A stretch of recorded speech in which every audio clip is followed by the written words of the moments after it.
The Choose Love movement offers no-cost solutions that keep our kids safe, providing them with the skills and tools they need to flourish. Join us in our mission to create the world we want to live in, one that's connected and compassionate. Check us out at chooselovemovement.org. Together, we can choose love. We're just going to jump right into it, Jesse. We've already started. This is amazing. And, I have this very distinguished guest with me whom I've known for many years. We have kept in touch with correspondence, mostly from Jesse, but I've received beautiful, incredible postcards from wonderful locations. And Jesse has been a Choose Love ambassador. He has been on many meetings with us and has been following Choose Love and embracing it. And so, Jesse, I want you to introduce yourself. You are an incredible, dynamic person who is so valuable to your family and society. And you're an author of several books. I want you to talk about those. And so go ahead and introduce yourself to the Choose Love audience. We're just going to go right into it and have a lot of fun. Well, thank you, Scarlett. My name is Jesse Saperstein, as you said, and I'm 42 years old. My birthday is actually on World Autism Awareness Day, which is April 2nd. That's perfect. So oh my gosh. I kind of think of that as an omen.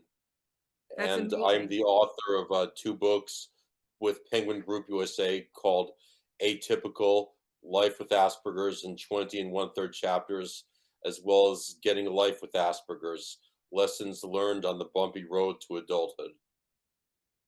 And they were published in 2010 and 2014. And those are the books I've written, but I've actually been in 2 more books. One is about different role models on the autism spectrum, and the other one is called American Spirit by the authors of American Sniper. So it's a list of about 30 unsung American heroes. That's incredible. Jesse, amazing. I have both of your books. I've read one, and it is basically the story of your life and how you live, and you give a great insight to how you think. So you have autism. That is correct. I was diagnosed with Asperger's syndrome in 2000. In 1996. I don't know why I said 2000 something. I want to be younger than I am, but in 1996, when I was 14, I was diagnosed after a very rocky transition to high school. I've always struggled and floundered during transitional periods, and even to this very day, I fear and despise a lot of transitions with a passion. So can you explain to everybody what Asperger's is and what it looks like in your life? That's a great question, Scarlett. Well, when you've met one person with autism, you've met one person with autism. So everyone is different, but I could talk a little bit about myself and some struggles as well as successes. Um, Number one, as I said, I've always struggled during transitions. To me, a transition is basically fixing what was working perfectly fine previously, fixing what's not broken, and inevitably dealing with new bouts of bullying, rejection, and doomed first impressions. And I've been at the same job now for 9 years and counting. I'm the media and activities liaison for the college experience run by Living Resources. There are plenty of other things I could do in the private sector. I've even been recruited by Pfizer and the SAP Software Corporation, but at the same time, things are all hunky dory where I am right now. And I had a brutal transition into Albany from 2015 to 2016. And I don't know why I would ever want to do that to myself again on purpose. But in some ways, that can be a positive aspect of people on the autism spectrum. We tend to stay at the same jobs longer. We're more loyal. We uh, we like to do a good job at the workplace and in school. And another aspect of being on the autism spectrum for many individuals is I think we're pretty loyal. Everyone's different. I've met a few people on the autism spectrum who are, well, jerks. I hate to say that. There's good and bad people of all walks of life and disabilities, but for the most part, I think the majority of us mean well, and we make excellent friends when people give us a fighting chance. Uh, that's such a beautiful description, Jesse. You said a couple of things that I wanted to go back to because you mentioned one in your book, and then you said something that really just knocked me off my feet. You talked about inevitable bullying. And can you talk a little bit about your experience and how you deal with it? Because I know that there are going to be a lot of educators and maybe even some educators that have kids in their class that are being bullied currently, or young adults that are listening that experience this as well. So can you tell a little bit about your experience and what you've done to manage that? The bullying was almost always bad during a transition. My worst memories are the first year of middle school, first year of high school, and somewhat the first year of college, even though I earned pretty much straight A's that first year. Some good things happened in my freshman year at college, but it was also quite rough at times. And what made things worse is I was always compelled to act in a way that was immature, silly. I guess I did not do much to help myself. I've always wanted things to be perfect. And if they're not perfect, then why bother? Why bother trying? And it was easy for the adults and my peers to say, well, you bring it on yourself. And to some extent, they had a point, but it's also critical to look at it from the point of view of someone with a disability. If they suddenly made an effort to act normal and be what everyone wants them to be, would everything be all right? Will they get a romantic partner? Will they be invited to hang out with the guys and go to ball games? Mhm. Will things become so much more bearable that it's close enough to perfect?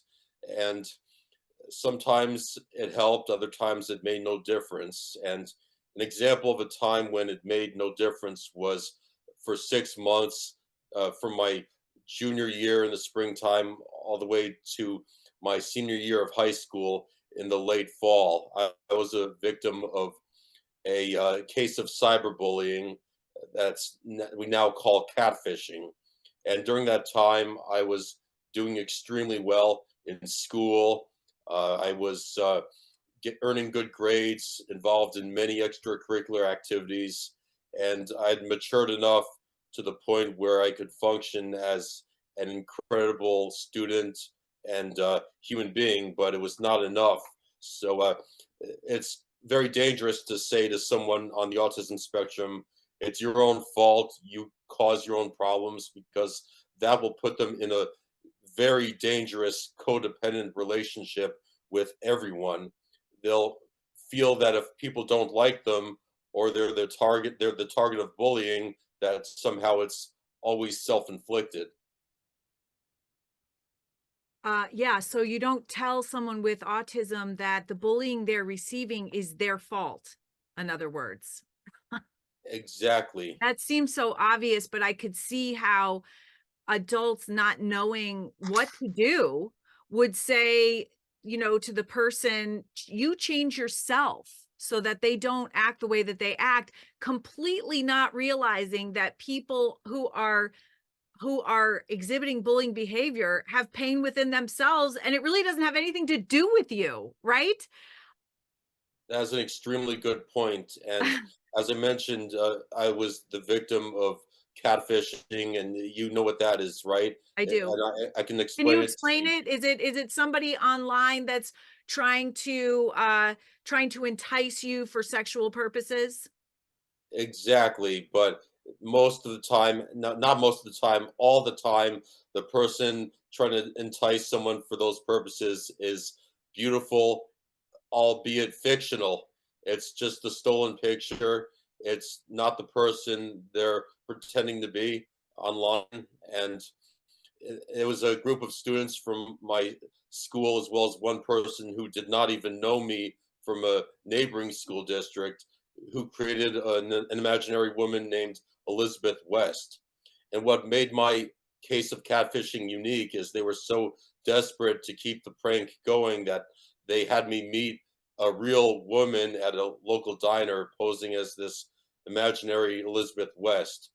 In many cases, the person just has interaction online, but I had a meeting with a beautiful girl who was 1 year younger than me, and that solidified the reality. People do not understand that for the victims, no matter how ridiculous and fake it seems to the outside world, for the victims, it is 100% real. And I want to talk to you about what you just said, Scarlett, that people who engage in bullying have a lot of anguish in their own life.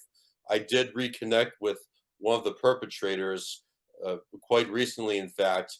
He revealed that at the time he had been hiding his homosexuality and had basically been roped into the prank, and that some of the stunts they pulled, which exacerbated the prank, were meant to try to stop it. They made up a cockamamie but convincing story that the woman I was in love with had become pregnant due to date rape. And they could not understand why I was not letting it go. And honestly, if it weren't for my mother calling the school and saying, Jesse, this woman does not exist. She's not enrolled at Franklin Delano Roosevelt High School. If it was not for that, it probably would have gone on forever. So what happened to that group of boys? I want to know that. Were they held accountable? They uh, they were and they were not, if that makes any sense. It does. The rules back then were more lax, especially because the internet was brand new, Mhm. and they were disciplined by my high school principal. And it was mainly two people who created this, even though there were some supporting individuals.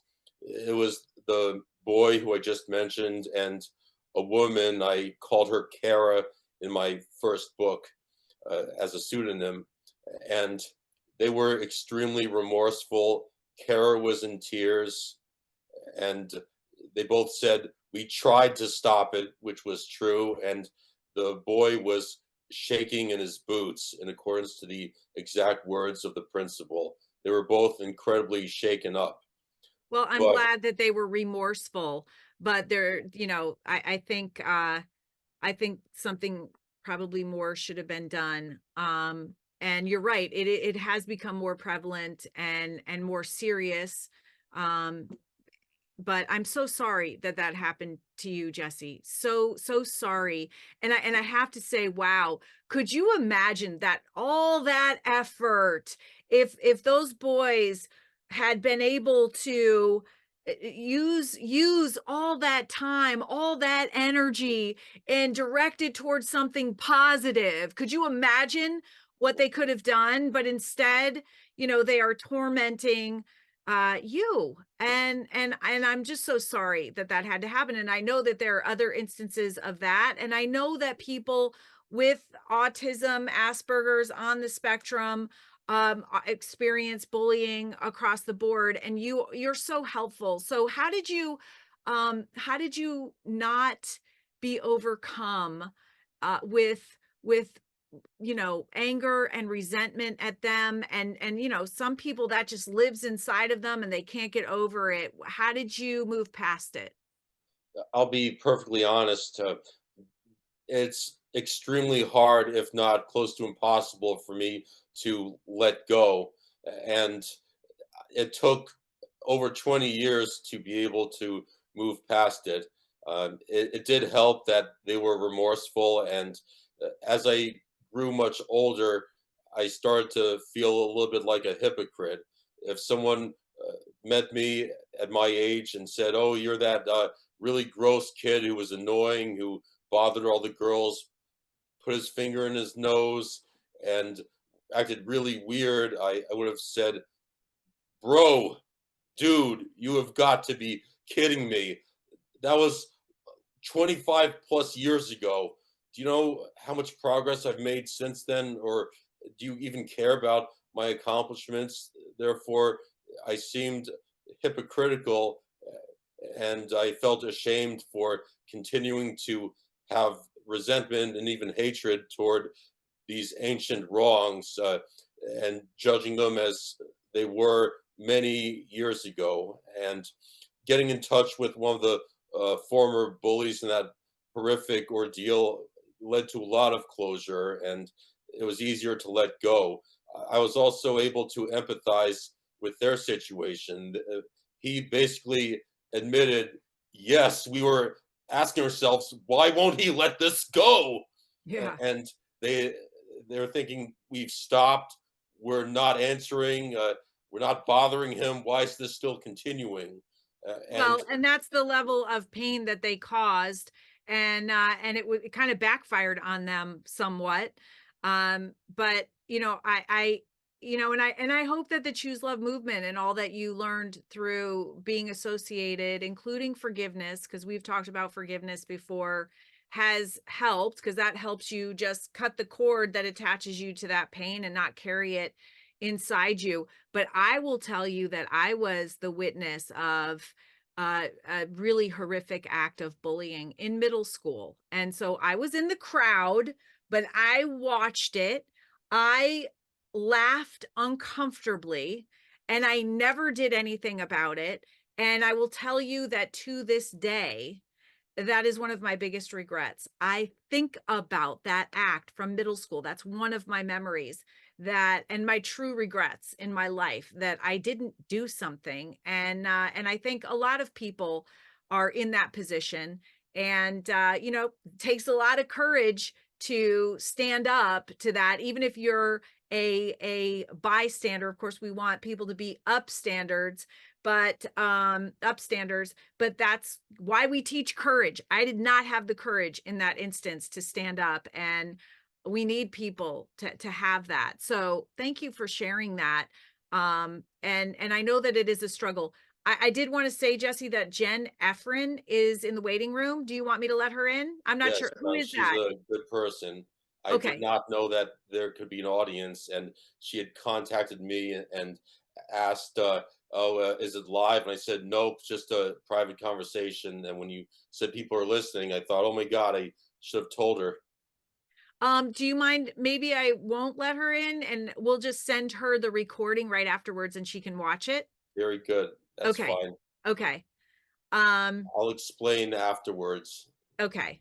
All right, great. Yeah. And the other thing that I wanted to ask you about that you said that just floored me was doomed first impressions. Can you Yes, talk about that?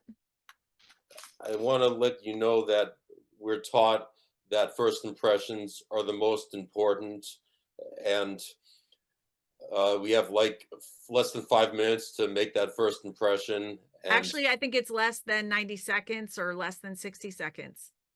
exactly, let's say you have someone on the autism spectrum who's tenaciously inappropriate, and 90% of their humor is very descriptive, bathroom related jokes, kind of like the humor from Dumb and Dumber. And obviously, people don't want to be grossed out all the time. So all of a sudden, they think, darn it, I cannot act that way anymore.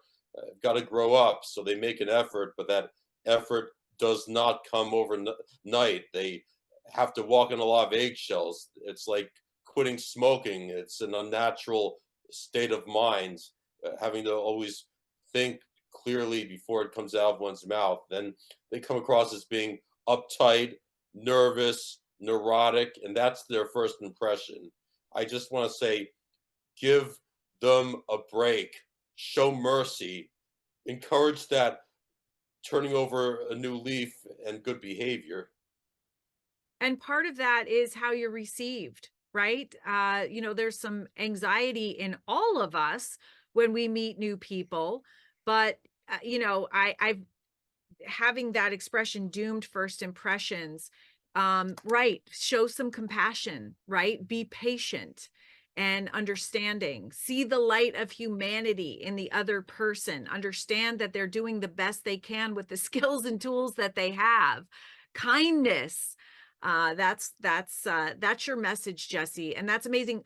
Let me ask you, how did you get to the point where you could make a good first impression? Because I got to tell you, starting off this podcast, I was 2 minutes late. We come on to this Zoom and we just walk right into it. And I know that everybody that's listening is thinking, wow, Jesse is an amazing person. He made an awesome first impression. How did you get to the point where you could do that?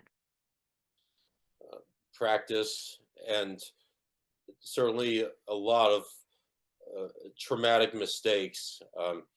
Self-reflection is life's greatest teacher and preventer of future catastrophes. Um, every time someone says something extremely obnoxious and offensive or acts like a jerk in public to people for no reason, something bad is not going to happen every single time. Uh, but it's important to understand that something bad could happen the 11th time a stunt like that is pulled, or you say something offensive.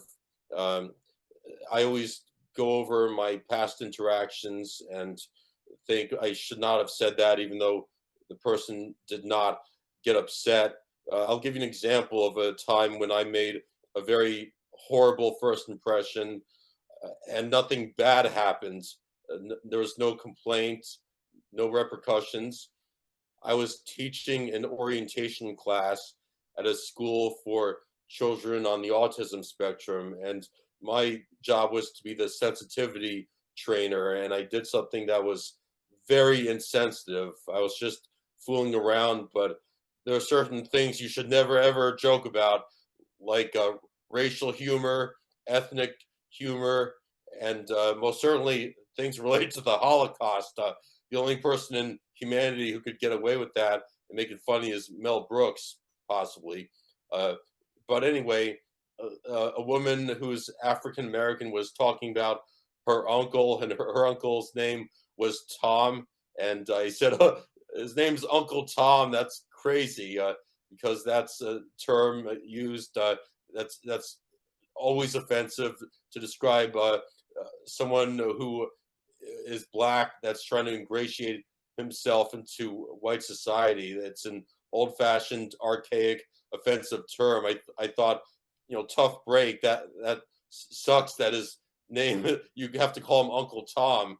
And she kind of was a little bit surprised, but nobody said anything. Nothing happened. So I just reflect over that, and I said that's definitely something I should never ever do again, ever.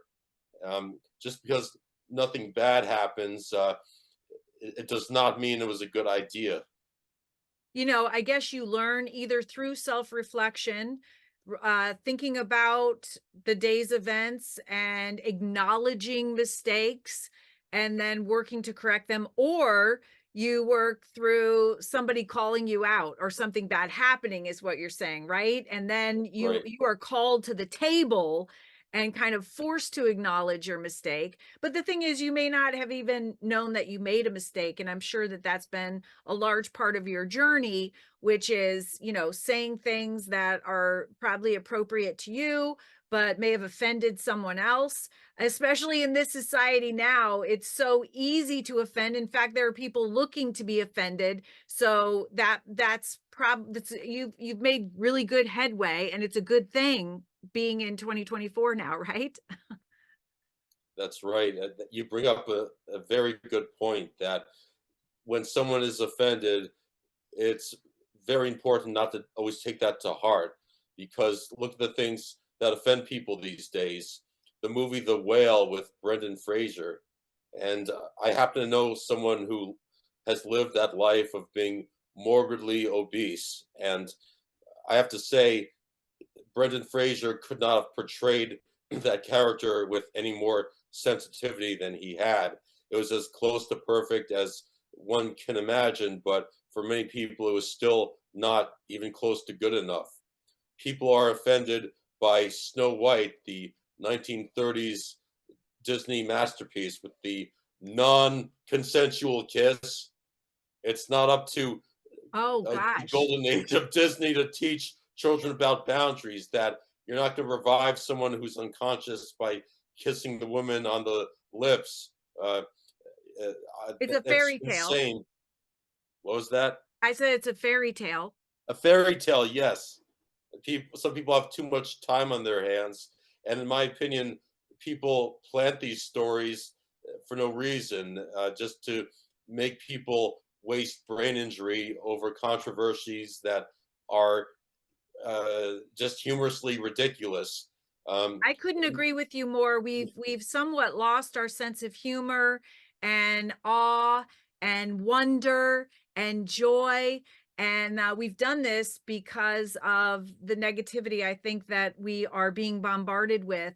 And we need to consciously choose love in the face of that, and be mindful of how our time, energy, and effort is spent each day, making sure that we're focused on love and not negativity and being offended, and we just understand that hurt people, and we try to do what we can for them, but we stay in a place of love.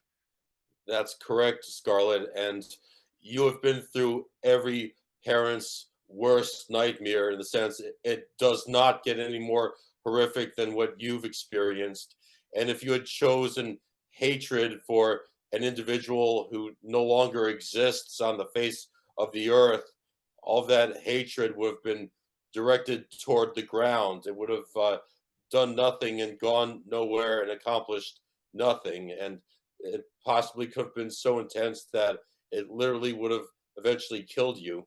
Mhm. And I'm glad you chose love. And uh, I'm sure that it did not happen overnight. It never happens overnight.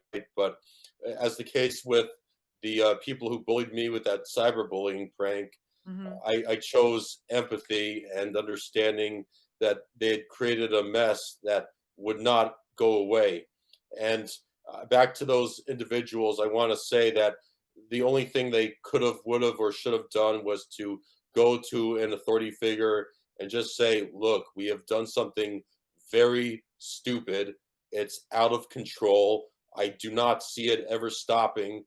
What should we do? And then maybe they could have had some help with diffusing the situation and just gingerly explaining this is not real. They did something very mean and they're sorry. I don't know if we would have thrown them a parade or hailed them as heroes, but the resentment would have been far less than it had been over the past 20 something years. Yeah, Jesse. Hi, my name is Scarlett Lewis. I'm the founder of the Choose Love movement. I founded this organization following the murder of my 6-year-old son, Jesse, and 27 others at Sandy Hook Elementary School. I realized then that we must come together in order to solve the escalating issues of violence, substance abuse, and mental illness in our country and world. I created the Choose Love movement because, as humans, we are 99.9% genetically the same. We all need love, and we all also feel pain. We teach all ages how to choose love and grow through pain. It's pretty simple. Love feels good, and anger, hatred, and resentment feel bad. Hurt people hurt people. Even though we can't always choose what happens to us, we can always choose how we respond. Love is always the strongest response. 6-year-old Jesse stood up to the shooter and saved 9 of his classmates' lives before losing his own. We all have the capacity for that courage. Join the Choose Love movement today and be part of the solution by creating a safer, more peaceful, and loving world. Thank you. So to those who are listening, like to teachers that are listening, because that's our main audience, and parents, if their child is being bullied, what advice would you give them? And a lot of times it's kind of interesting with all these anti-bullying programs. I mean, we've had somebody on here who wrote a book about bullying, and she said those were her worst days because literally they taught the bullies new techniques and they'd immediately use it on her. So, you know, I see in schools today that behavioral issues are way up, acts of bullying and hatred are way up. So teachers are dealing with this right now in their classrooms. Parents are dealing with this. It's happening online 24/7. What advice, you know, especially for parents with kids on the spectrum, what advice would you give them, parents and teachers? The first piece of advice, and in my opinion, the most important piece, is no matter how hard anyone tries, it will never be perfect. Um, Not everyone will say things gingerly or kindly.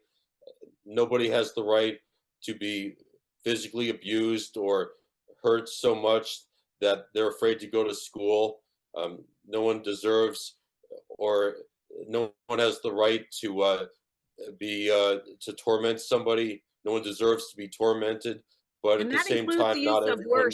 words too. I mean, you're saying physical, but that includes emotional, and that includes our words too. Our words can be weaponized. Sorry to Exactly. interrupt. And a lot of times the emotional abuse is far worse than the physical abuse. Mm. But the reality is not everyone is going to like and or accept us.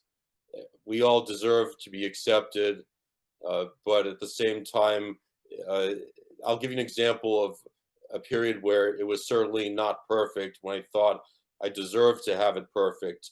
Back in 2020, I was responsible for an extremely popular Dr. Phil episode that was advertised all month long, and it saved the life of my best friend David Elmore Smith. To summarize his tale, he had been morbidly obese his whole life. I think at his worst he was over 700 pounds. Mm. He ended up losing 400 pounds and gained every pound and then some back. Mm. So, according to the rest of society, he was trying out for the loser Olympics. And instead of saying, well, he did that to himself, I went ahead and got the resources to get this Dr. Phil episode on the air. And I wrote the letter to Dr. Phil and the producers, and the rest is history. It was exciting to meet him on national television and be on the air for 58 seconds. I did everything possible to not make it about me, even though it was exhilarating. Uh, and I was feeling good about myself. But there were still those people who said, well, I'd be very offended if someone submitted me for that show. Or as an overweight person, I am upset with what you did, something like that. And I remember becoming so upset that night and asking, what could I have done to earn the opposite of those horrific comments? What if I had done nothing and he died? Would that have settled things? Would Of you have course, you know praised that me those then? comments are not a reflection of you. They're a reflection of the people that are giving them, right? Yes. I said something like, well, I've not submitted you for any show. What's your problem? And I tried to defend myself and say, he was on board with this. It was what he wanted. What is the problem? And it was just a waste of my energy. I want to tell you that in the adult world, bullying is not often you're a loser, everyone hates you, you ought to kill yourself and do the world a favor. It's so-called constructive criticism that's neither constructive, rational, or fair. It's just criticism. I It's not constructive. Agreed. Exactly. You probably get criticized left and right by many people when you're only trying to prevent more deaths, Oh my more goodness, tragedies. Jesse. Oh yeah. I mean, even my choice of a title for my organization, Choose Love Movement, that's been criticized. I've had eye rolls, smirks. I've been asked to change it.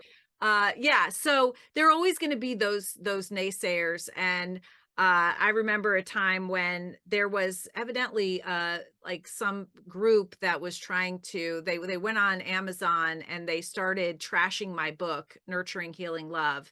And they were trying to discredit me. And I didn't even know, because by the way, I don't read the comments. I don't care what anybody's opinion is. Who cares? I know in my heart, I'm trying to do good for the world. I could care less what other people think about that.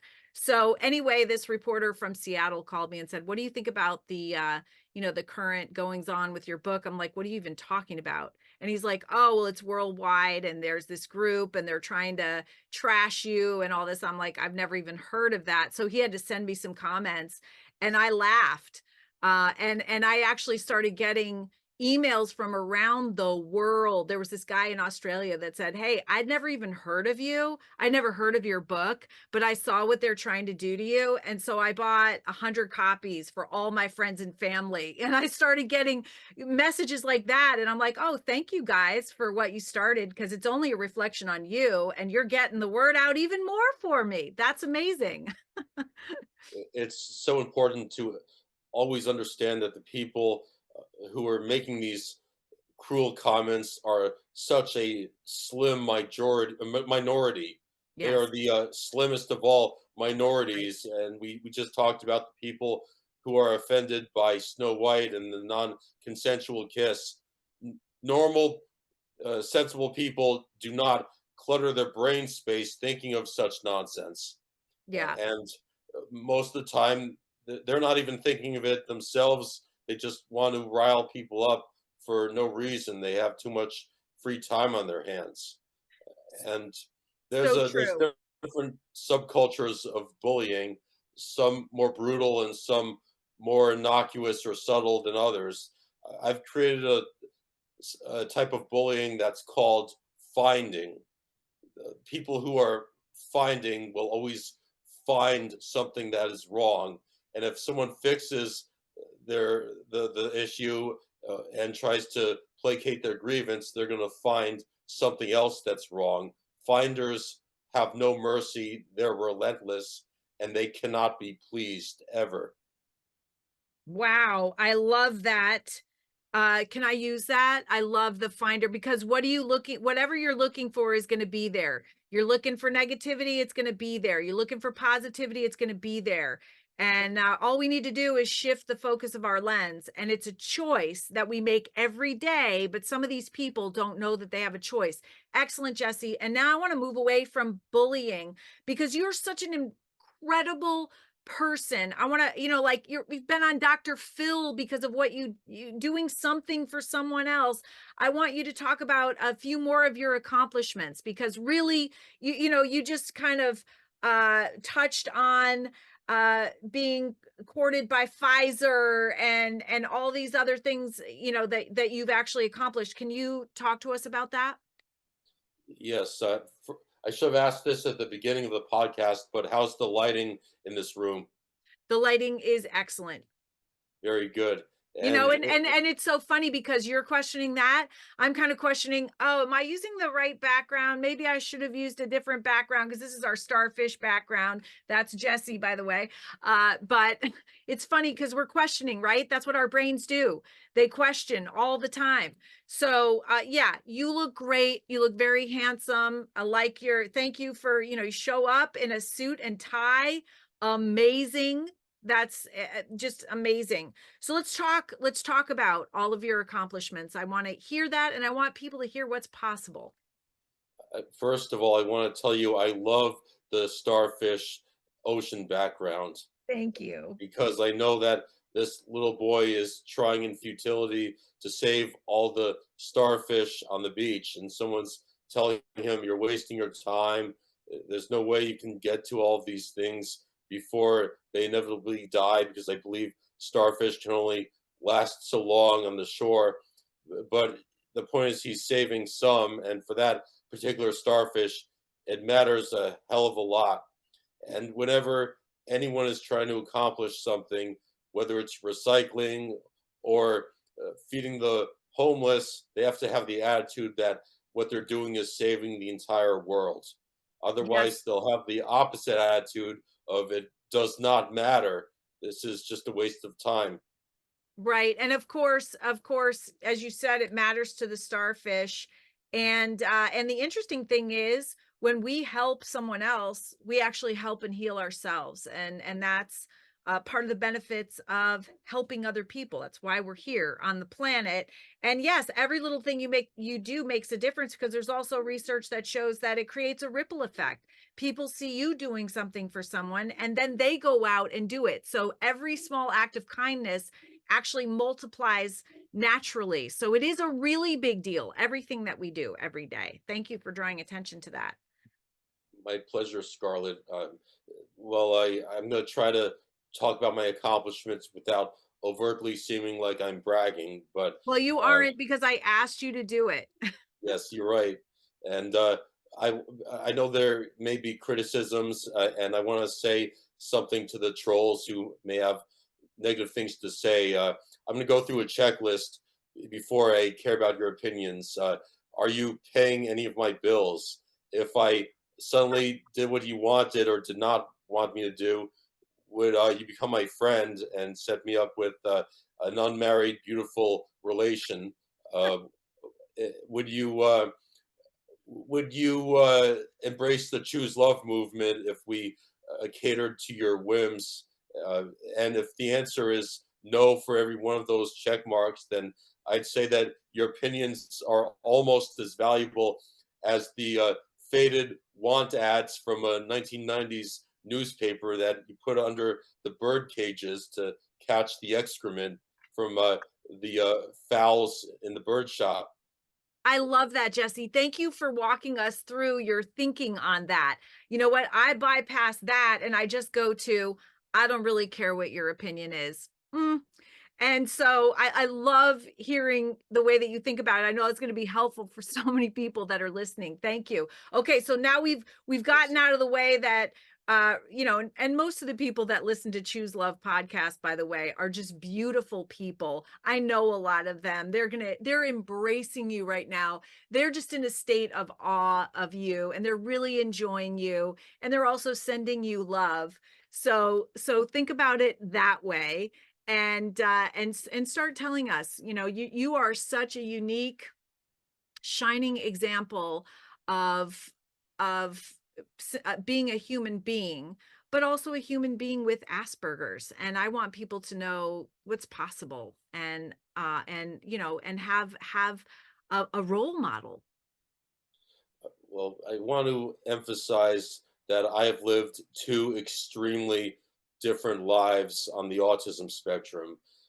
For much of my childhood, a good day and productive day in my demented mind was a sick day, or a day when I was somehow able to watch Nick Jr. all day long. You know, the lineup in the 1990s was Eureka's Castle, Maya the Bee, and playing video games. Video games took me to the moon. I used to be very content wasting perfectly nice days, and at some point in the adult world, I transitioned to the other extreme, and now my schedule is relentless. And I've created a tactic called pro nonsense. Do you know what that means? No. Because, of course not, because it does not even exist. It's a word of gibberish I made up. But it means combining productivity with utter nonsense. So I think that's one of my accomplishments as far as time management while having fun. Instead of saying, I'm going to do the dishes, you say to yourself, shh, shh. I want you to pretend that never happened, and say to yourself, I'm going to watch SpongeBob SquarePants, and I'll happen to be doing dishes, but I'm really watching SpongeBob SquarePants. it, it's so hard to have fun and waste time. So if you're doing that while doing something productive, then that is just completely awesome in more ways than one.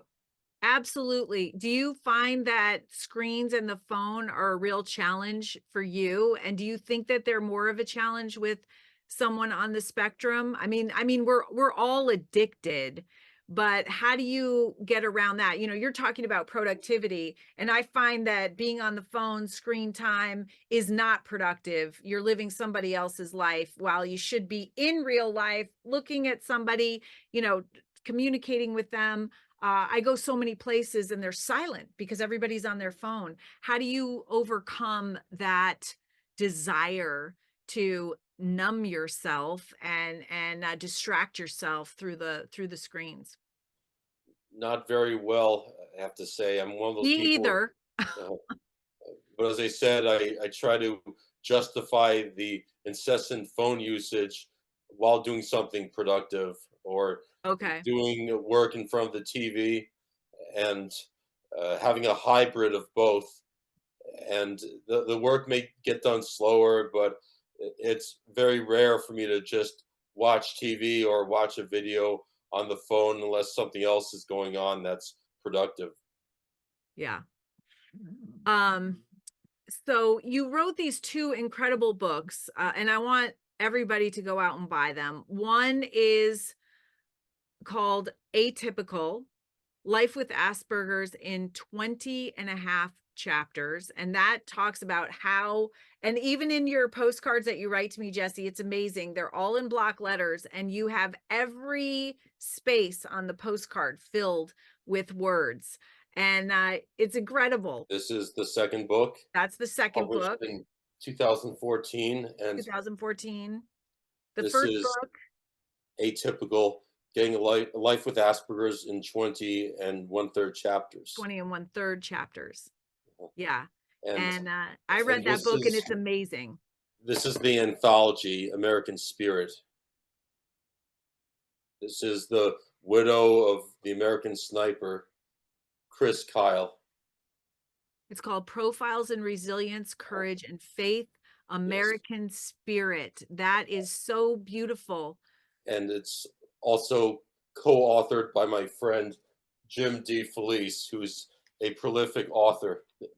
I was in a fourth book called This is Autism, published by Jessica Leachweech. She was one of my mentors, and very tragically, she passed away not that long ago due to a rare brain tumor. But I'm featured with a lot of prominent individuals on the autism spectrum in that particular book. When you say she was your mentor, how did she mentor you? She started a podcast called Ask an Autistic, which I inherited. I lead a group every Tuesday evening at 8 o'clock, unless something important is happening in my life. And it's a safe space for people on the autism spectrum to talk about anything on their minds. So how do people find that if they want to use you as a resource and maybe join that group? They could find me by going on Facebook. I have a public profile page, Jesse Saperstein, and even if you're not one of my Facebook friends, you can still see things that are posted. And furthermore, I post on my fan page, Jesse A. Saperstein, and as long as people are appropriate, everyone's welcome. You do not have to have autism to be part of the podcast. Actually, I don't know if it's called a podcast. It's more like a support group. It's a Zoom meeting. Zoom meeting once a week? Zoom meeting on Tuesday evenings at 8 p.m. And you're more than welcome to attend and be a guest speaker, and Sure. maybe have a few more attendees for the Choose Love movement. Sure. Yeah, absolutely. I would love to do that with you, Jesse. We'll schedule that for sure. Thank you. So can you just walk us through kind of your first book, because that was really interesting and it was about your life. Can you mention just a few struggles that you face every day that maybe somebody who is not as neurodiverse does not? Like what are the differences and the struggles that you face that someone atypical may not, just so we can understand you more, and when we meet someone we can be welcoming and help them make a good first impression. do we have until 11 a.m.? Because there is a topic that I want to squeeze in here that's We extremely do. important. We do. You want to answer that and then you take it away with your topic. 100%. Definitely. Well, in atypical, this is more like the old Jesse. I'm extremely honest about how I felt and my bitterness at the time. One of the sections I talked about how hard it is to get a girlfriend. I was asking, why is it that women terminate relationships at the absolute worst possible times, like Valentine's Day, your birthday, Christmas morning? And I'm pretty sure I also added, I'm sure men do the same thing as well. It's not just limited to women, but of course, the trolls, they picked up on that one thing saying I was demeaning toward women. Uh, anyway, there are some things in atypical that have changed due to maturity and the realities of the adult world.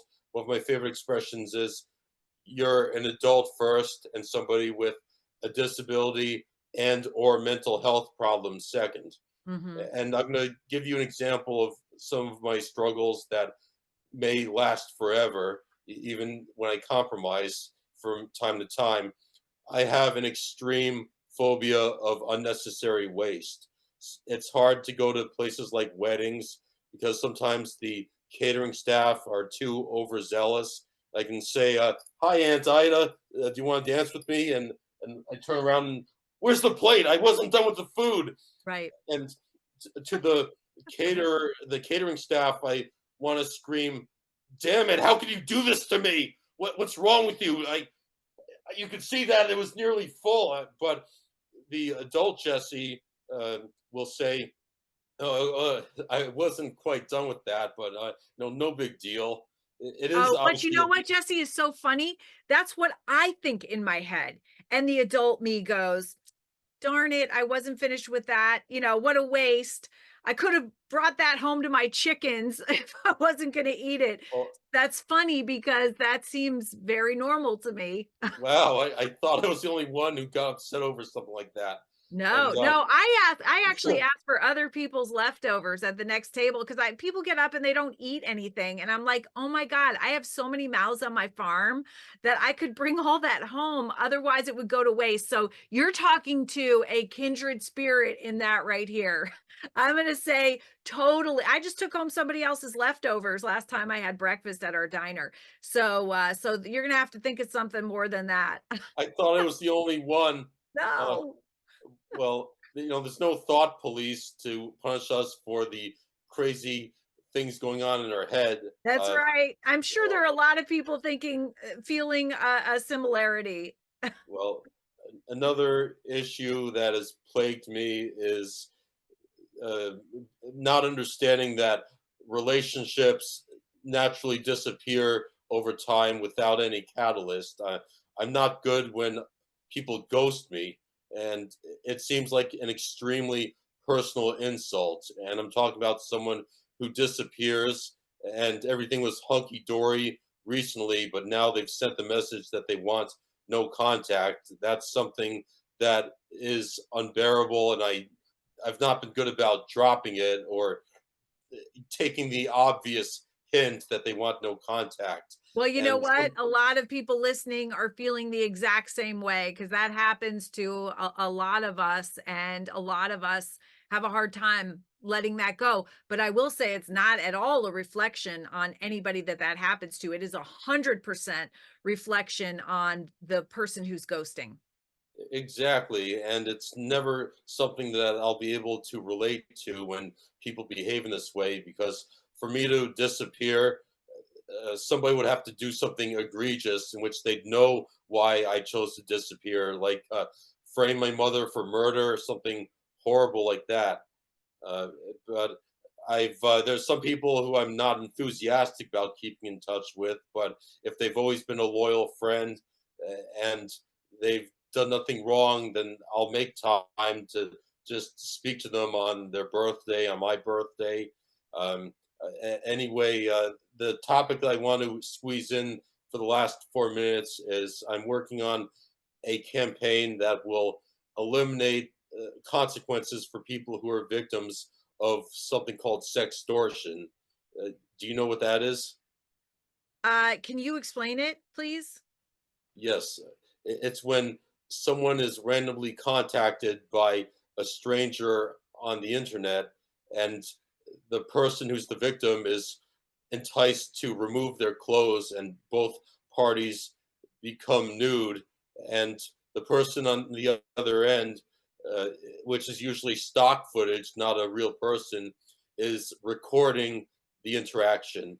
Then inevitably the scammer will get in touch with the victim and say, if you do not pay me this amount of money, I'm going to release these images to your girlfriend, your boss, the school you've been accepted to. It says on Facebook that you've been accepted to Harvard.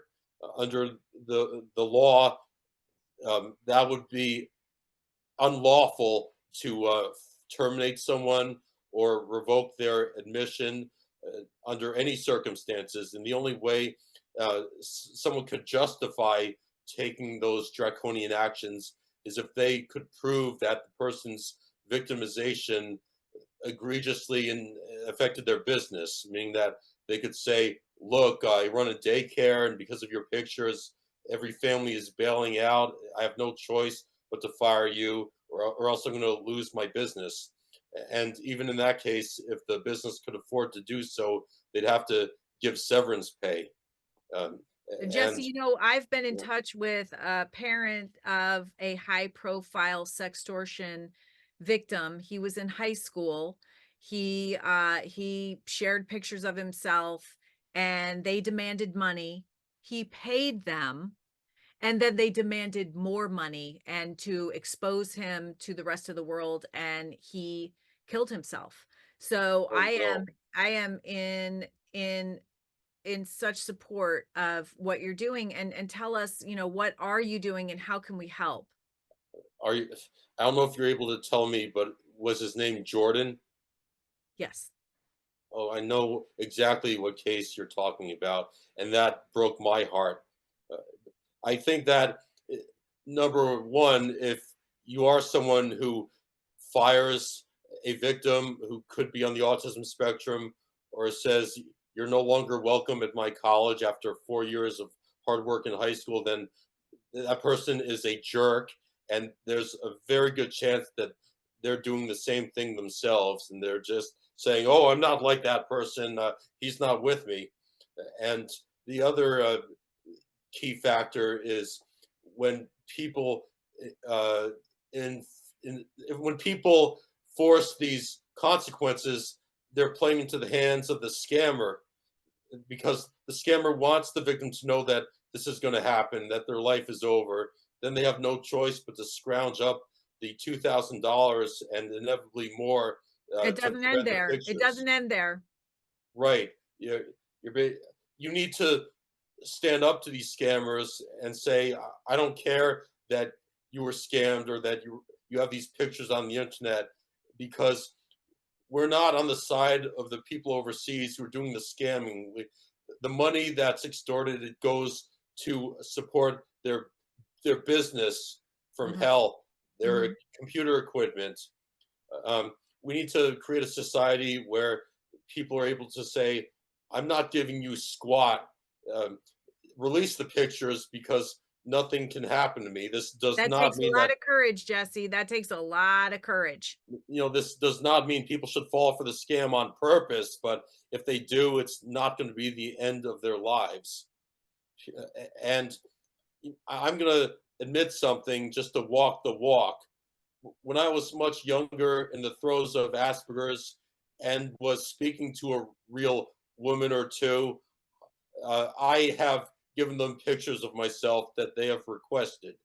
So, and the only difference between me and these victims is that nothing horrible happened to me. I was just so grateful that there was at least one woman out there who was interested in me like that.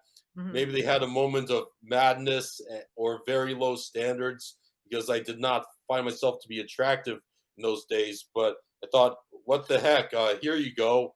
And they were solicited, by the way, but It seemed like a good idea at the time. So if you want to ruin someone's life, ruin mine. And if you try to ruin mine, then you're not worthy to be in my life to begin with. I don't want to go to your college. I don't want your employment. Good riddance, in my opinion. I think that that speaks to the level of loneliness that people are feeling, that they are open to sharing pictures of themselves with people that they don't know, that are, they believe that they know, but that they've never met, that they are not in a face-to-face relationship with, that that trust has been elicited just through conversation online. And I think that's why we need to get away from our screens. We need to get back into real life. We need to cultivate the courage to question different requests and to have boundaries, have the courage to have boundaries around ourselves and enough self-respect and self-esteem to say no. And, that's kind of what we're trying to teach in Choose Love. But so what are you doing to this end, Jesse, to help stop this? Stop sextortion. I'm trying to get on some TV shows.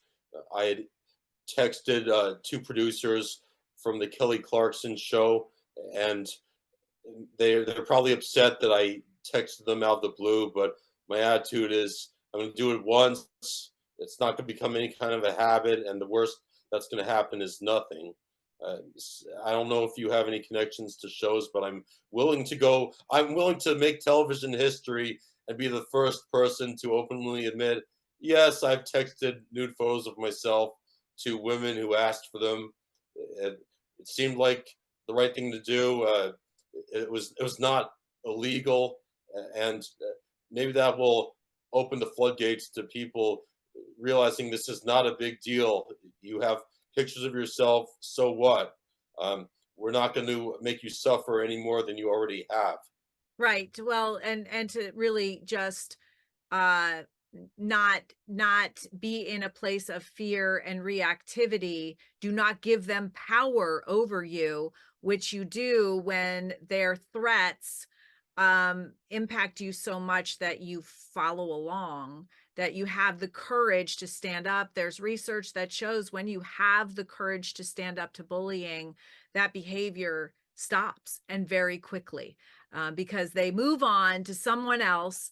And so we need to teach our kids how to do that. And I think, Jesse, you having the courage to share your story and to talk about it, we what we keep in the dark is shameful to us, but as soon as we shed light onto it, all of a sudden all the shame and all the negative feelings around it disappear, because we've spoken words to it, we've shared it with somebody else.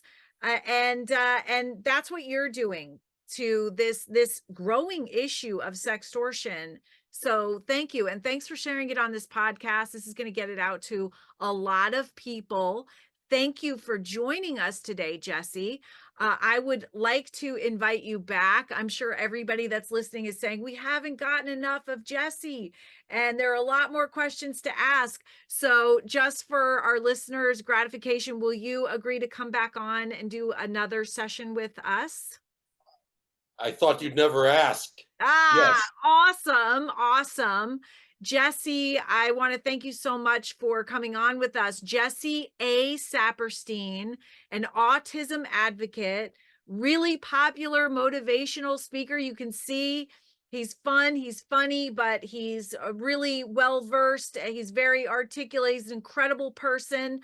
So many experiences, author of 2 books with much more in the hopper coming. He's a respected leader in the anti-bullying movement of this generation. You are also a role model for everyone on the spectrum, and even those of us who aren't. You can teach us so much. You have within this podcast. I am so grateful for you to be with us. Thank you also for being my friend. And you said that there is so much loyalty with people on the spectrum, and I have found that to be so true.